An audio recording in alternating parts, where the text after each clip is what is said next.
Yo, what is going on, guys? Welcome to another video. Well, we have quite a lot to get into today. Today was absolutely insane, crazy, made absolutely no sense, but I am here to go ahead and explain and break all of that stuff down to you guys. So let's just go ahead and get right into it. First of all, it looks like 2021 is making a comeback, and what I mean by that is you're starting to see the exact same headlines that we saw in 2021.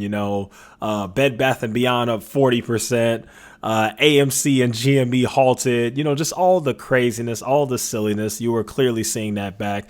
And so, yeah, this market rally is not being led by Microsoft and Apple like you would think. It's actually being led by freaking Tattooed Chef, AMC, GME, Bed Bath & Beyond, Fubo. I mean, it's just absolutely insane. But that's what you guys got going on. It looks like we got another day of short squeezes, and all of the clown stocks are short squeezing. I'm not saying it's necessarily a bad thing, but I just think in the long run, these stocks are not going to hold steady. I think they're just kind of pumping dumps at this moment. Moving on to the other segments of the show here, it's very interesting how every time retail does something, it always seems like the institutions and the big boys are doing the complete opposite.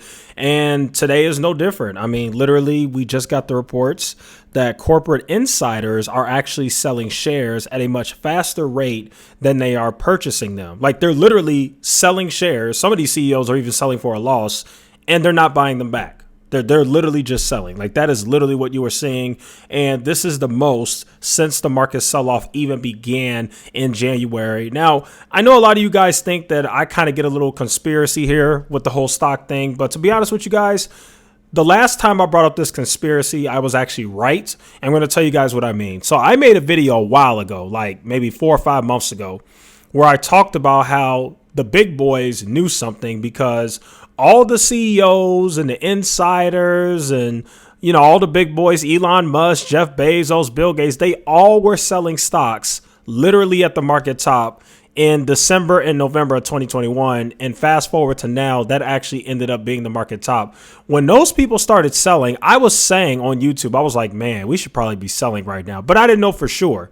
But I was just thinking that in my head. And sure enough, they ended up selling at the perfect right time.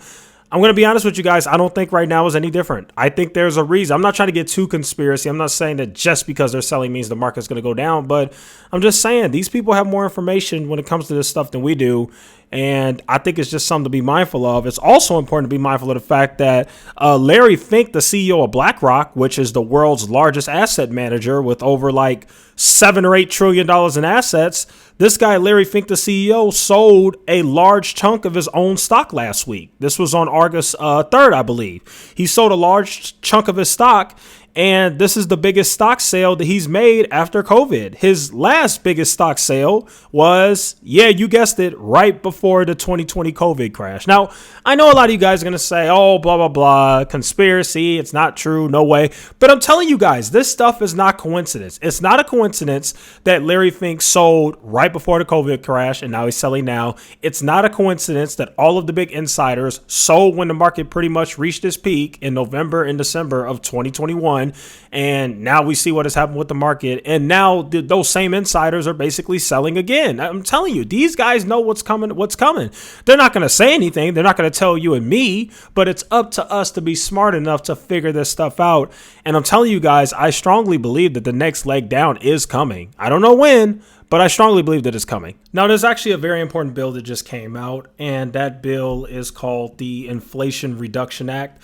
It did pass the Senate. We are not so sure if it's actually going to pass the House, but it looks like it more than likely probably will, because obviously the Senate is the hardest place for the bills to pass, for those who don't know, because of Joe Manchin and Kristen Sinema.